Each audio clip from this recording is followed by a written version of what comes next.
मुंह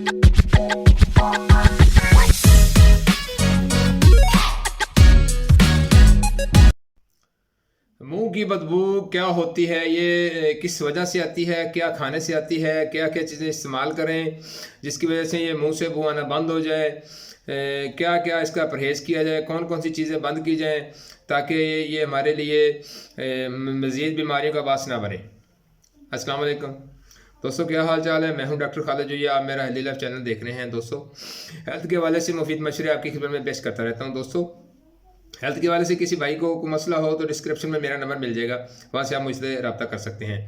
दोस्तों, चलते हैं अपनी वीडियो की तरफ। अगर वीडियो को शुरू स्टार्ट करने से पहले अगर आप मेरे चैनल पे नए हैं तो मेरे चैनल को सब्सक्राइब करें, लाइक करें, शेयर करें, बेल आइकन को प्रेस करें ताकि फ्यूचर में नोटिफिकेशन आपको मिलता रहे। दोस्तों, मैं आपको बताता हूँ कि मुंह की बदबू क्या होती है। बदबू मुंह की हो या पाँव की, आपके लिए किसी महफिल में शर्मिंदगी और इर्द गिर्द बैठे लोगों के लिए नागवारी का बास बन सकती है। इंसानी जिस्म पूरे का पूरा बदबू पैदा नहीं करता, बल्कि जिस्म के कुछ खास हिस्से होते हैं जो ऐसी सूरत हाल पैदा कर देते हैं, जैसे पसीने के बाद से खुसूसन मर्दों के पैरों से बहुत ज़्यादा बदबू आती है, क्योंकि ज़्यादातर मर्द हज़रात बंद जूते ही पहनते हैं। ऐसे लोग थोड़ी देर बंद जूता पहनकर अगर जराबें उतारें तो आप उन्हें अपने पास नहीं बिठा पाएंगे। इसी तरह जब बात करने पर आपके मुंह से बदबू आए तो कोई भी आपके करीब आना पसंद नहीं करेगा।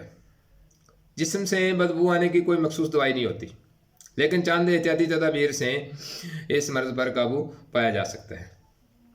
उसके लिए आपने ये करना है कि आपने पानी का इस्तेमाल किस तरह करना है।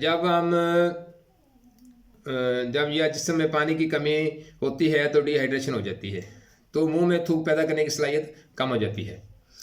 यही कमी मुंह की बदबू का सबब बनती है। उसके बाद विटामिन सी है।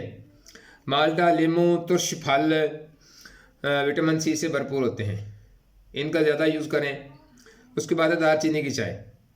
दालचीनी की चाय जायकादार होती है, इसलिए गाहे बगाहे इसका इस्तेमाल करते रहना चाहिए। उसके बाद है पुदीने का इस्तेमाल।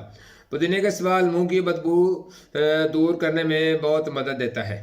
अगर मुंह की बदबू से निजात चाहते हैं तो खाने में पुदीने के इस्तेमाल को आप बढ़ा दें। तो ये चंद एहतियाती तदाबीर थी कि क्या करना चाहिए। तो ये चीज़ें आप इस्तेमाल करें। किसी भाई को अगर ये मर्ज़ लाक है तो इंशाल्लाह इसके फ्रूटफुल रिजल्ट हैं। दोस्तों, ये थी आज की वीडियो। मैं उम्मीद करता हूँ आपको ये वीडियो अच्छी लगेगी। मेरे साथ रहने का बहुत शुक्रिया। खुशियाँ बांटें, खुश रहें। दोस्तों, अपनी नमाज़ों को उनके वक़्त पर अदा करने का एहतमाम करें। दोस्तों, मिलते हैं किसी अच्छी सी वीडियो के साथ।